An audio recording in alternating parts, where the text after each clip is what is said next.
चटपटी कहानियाँ। उफ, क्या बात है सरिता, तू तो बिल्कुल हीरोइन लग रही है। चल, थोड़ा मार्केट घूमा जाए। सरिता अपनी पसंदीदा गुलाबी चुन्नी लपेटती है, चप्पल पहनती है और नीचे जाने लगती है। सरिता, सुनो जरा, ये रोहित और नन्ही को 10 मिनट देख लो। मैं जरा दूध लेने जा रही हूँ। भाभी प्लीज, आप जानती है ना मुझे बच्चे से कितनी चिढ़ होती है। वो चीखते हैं, कूदते हैं, परेशान कर देते हैं। मैं इनको नहीं संभाल सकती। बस 10 मिनट की तो बात है, देख लो जरा। नहीं भाभी, सच में मुझे बहुत जरूरी काम है। पार्लर जाना है, शॉपिंग करनी है। बाय बाय, मैं अब चलती हूँ। सरिता मुस्कुराती हुई घर से निकल जाती है। पीछे से रोहित जोर से रोने लगता है और नन्ही उसके खिलौने तोड़ने लगती है। रमा चुपचाप दोनों को अकेले ही संभालने लगती है। दूसरी तरफ सरिता मार्केट पहुंच जाती है और उसे वहां उसकी सहेली नीना मिलती है। हेलो नीना।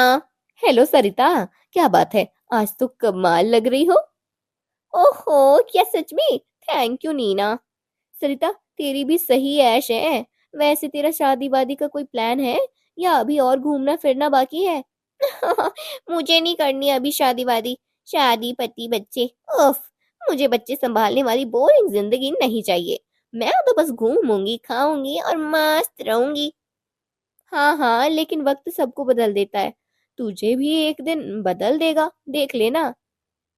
अभी तो सेल लगी है, पहले वो देख लो। दोनों हंसते हुए दुकान की ओर बढ़ जाती हैं। रात को सरिता शॉपिंग करके और घूम फिर कर घर वापस आती है।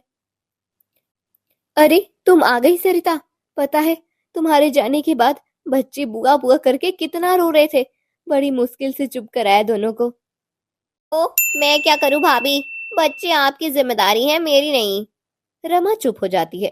सरिता अपने कमरे में चली जाती है और कमरे का दरवाजा बंद कर लेती है। सरिता खिड़की के पास बैठकर मोबाइल पर रील्स देख रही होती है। तभी उसकी माँ की आवाज आती है। सरिता बेटा, जरा नीचे आओ, कुछ खास बात करनी है। ओफो, अभी तो आकर बैठी थी, अब क्या हुआ?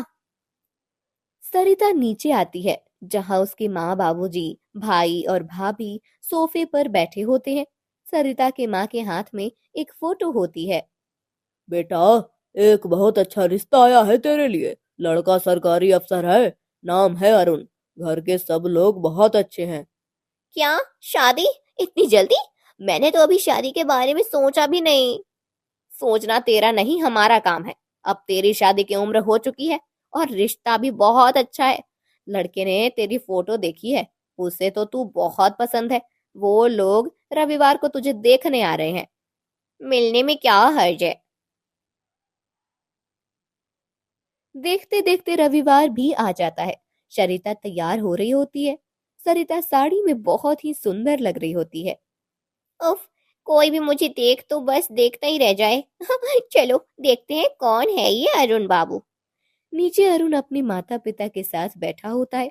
सरिता हाथ में चाय की ट्रे लेकर सबके सामने आती है और अरुण के सामने बैठ जाती है। हेलो सरिता। हेलो। मैं जानता हूँ आपको घूमना फिरना बहुत पसंद है। वैसे मुझे भी घूमने फिरने का बहुत शौक है। सरिता की आंखें चमक उठती हैं। वाह, यही चाहिए था मुझे। इससे बढ़िया लड़का कहाँ मिलेगा मुझे। सरिता शादी के लिए मान जाती है और कुछ हफ्ते बाद धूमधाम से सरिता और अरुण की शादी हो जाती है। सरिता इस शादी से बड़ी खुश होती है और इस बात से बिल्कुल अनजान होती है कि आगे उसकी जिंदगी में क्या धमाल मचने वाला है। सरिता दुल्हन के रूप में जैसे ही ससुराल में कदम रखती है, उसे घर के अंदर से बच्चों की आवाजें सुनाई देने लगती हैं। ये बच्चे की आवाज नहीं हो सकती, ये तो मेरा वहम है। घर में रोहित और नन्ही की आवाज सुन सुनकर लगता है मेरे कान बजने लगे हैं। हाँ। भाभी आ गए, भाभी आ गए। भाभी? तभी तुरंत चार बच्चे और दौड़ते हुए आते हैं। कोई सरिता की साड़ी खींचता है, कोई उसके बाल देख रहा होता है, तो कोई उसका पर्स। भाभी, आपके बाल असली है क्या? भाभी, मुझे गोदी में लो ना। ए, ये सब कौन है? ये मुझे भाभी क्यों बोल रहे हैं? ये सब अपने ही हैं। अपने मतलब? मेरे चाचा छोटे भाई बहन हैं। मेरे 4 छोटे भाई बहन हैं। 3 स्कूल जाते हैं, एक अभी दूध पीता है। फिर भैया भाभी के 2 बच्चे बहुत शरारती हैं पर प्यारे भी हैं। चाचा चाची ऊपर मंजिल पर रहते हैं, पर उनके दोनों बच्चे पूरा दिन यहीं रहते हैं। और मेरी बहन नीलम, वो नौकरी करती है, इसलिए अपने दोनों बच्चों को हमारे पास ही छोड़कर जाती है। और हाँ, हमारी एक पड़ोसन भाभी हैं, उनके दोनों बच्चे भी यहीं खेलने आ जाते हैं। कुल मिलाकर ये सब कितने बच्चे हैं? 10 ही तो हैं बस। हाँ, 10 बच्चे? हे भगवान, ये सच नहीं हो सकता। ये झूठ है। ये कोई सपना है। मुझे जल्दी से उठा दो भगवान।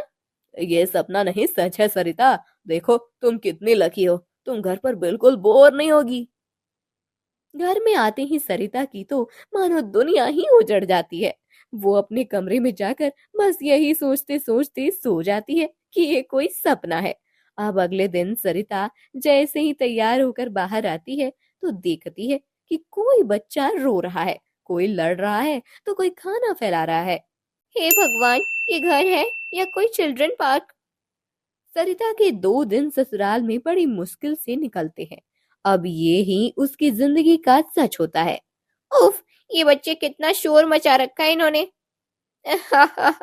ये तो पूरे दिन ऐसे ही करते हैं। खैर, मैं चली सत्संग में। तुम इस बच्चा पार्टी को संभाल लेना बहू। मैं मैं संभालूं इनको? पर क्यों? तो है ही कौन यहाँ इनको संभालने वाला तुम्हारे सिवा? सरिता की सास इतना कहकर सत्संग में चली जाती है और सरिता को शाम को खाना बनाने के लिए भी बोल जाती है। अब घर में बस सरिता और वो 10 बच्चे होते हैं जिन्होंने घर में आतंक मचा रखा होता है। सरिता पूरा दिन उन बच्चों को भेड़ बकरियों की तरह समेटती रहती है। कुछ ही देर में सरिता थक जाती है। उसके बाल बिखरे हुए, होठ सूखे हुए, आंखों में आंसू होते हैं। मुझे तो लगता था अरुण सरकारी अफसर है और मैं रानी बनकर रहूंगी। ये क्या हो गया? मुझे तो बच्चे से चिढ़ थी और अब ये तो मैंने कभी सपने में भी नहीं सोचा था। तभी पीछे से एक बच्चा उसका फोन लेकर भाग जाता है। भाभी, रील बनाओ, बहुत मजा आएगा। नहीं, मेरा फोन वापस दो। सरिता उस बच्चे के पीछे भागती है। अरे ओए, मेरा फोन वापस दे दे।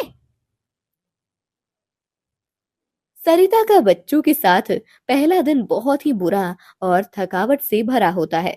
वो थक कर चूर हो चुकी होती है और अरुण के आने से पहले ही सो जाती है। अरे, ये तो सो भी गई। चलो कोई नहीं, बेचारी लगता है काफी थक गई थी।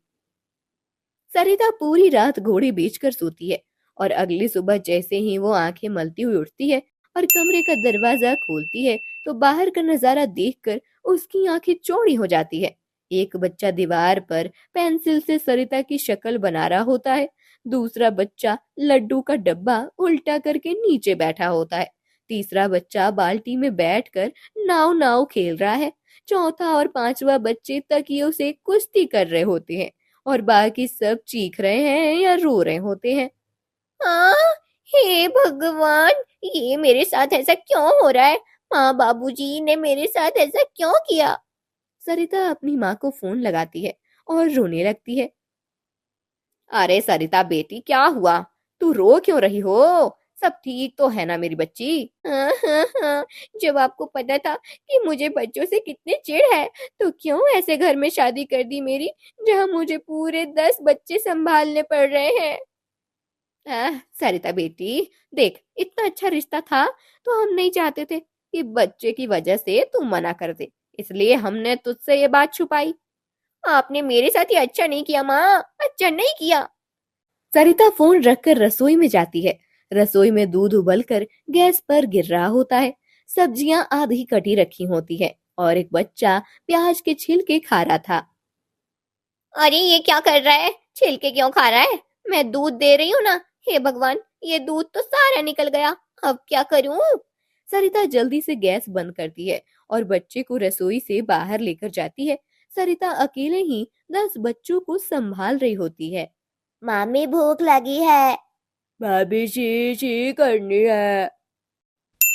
भाभी, मेरा खिलौना बेटू ने तोड़ दिया। भाभी मुझसे होमवर्क नहीं हो रहा, आप मेरी मदद कर दो। मम्मी देखो, पिंकी ने मेरा मुंह नोच दिया। भाभी पहले इसने मुझे धक्का दिया था। चुप हो जाओ तुम सब के सब, वरना तुम सबको एक कमरे में बंद कर दूंगी, समझे? सुबह से मेरा दिमाग का दही कर रखा है। अरे तुम बच्चे हो या जानवर, शांति से बैठकर खेला नहीं जाता क्या तुमसे? कोई कुछ कर रहा है तो कोई कुछ, मुझे एक सेकंड भी चैन से सांस नहीं लेने देते। देखो मेरी हालत तुम सब ने क्या कर दी है। लगता है मुझे देखकर कहीं से कि मेरी शादी अभी 2 हफ्ते पहले ही हुई है। चुड़ैल लग रही हूँ मैं, चुड़ैल। मामी चुड़ैल, चुड़ैल मामी। नहीं, मामी तो बहुत अच्छी है। अच्छी हूँ ना, तो तुम भी अच्छे से रहो, समझे? मैं अभी वापस आ रही हूँ, इसलिए सब मुझे यहीं बैठे मिलना। सरिता जैसी तैसी सब बच्चों को सुला देती है। उसके बाद सरिता बालकनी में बैठ जाती है। उसके बाल उलझे हुए होते हैं, माथे पर आटा चिपका हुआ होता है, आंखें थकी हुई और हाथ में डायपर। सरिता आधी नींद में बैठी झपकी ले रही होती है। शादी से पहले मुझे लगा था मैं रील्स बनाऊंगी, अब तो लगता है मैं ही एक रील बन चुकी हूँ। तभी पीछे से अरुण आता है। अरे वाह, तुमने तो पूरे घर को संभाल लिया। बच्चे कितने आराम से सो रहे हैं। हाँ, खुश तो होंगे ही, उन्होंने तो मुझे रिंग मास्टर बना दिया है, और ये सारा घर सर्कस।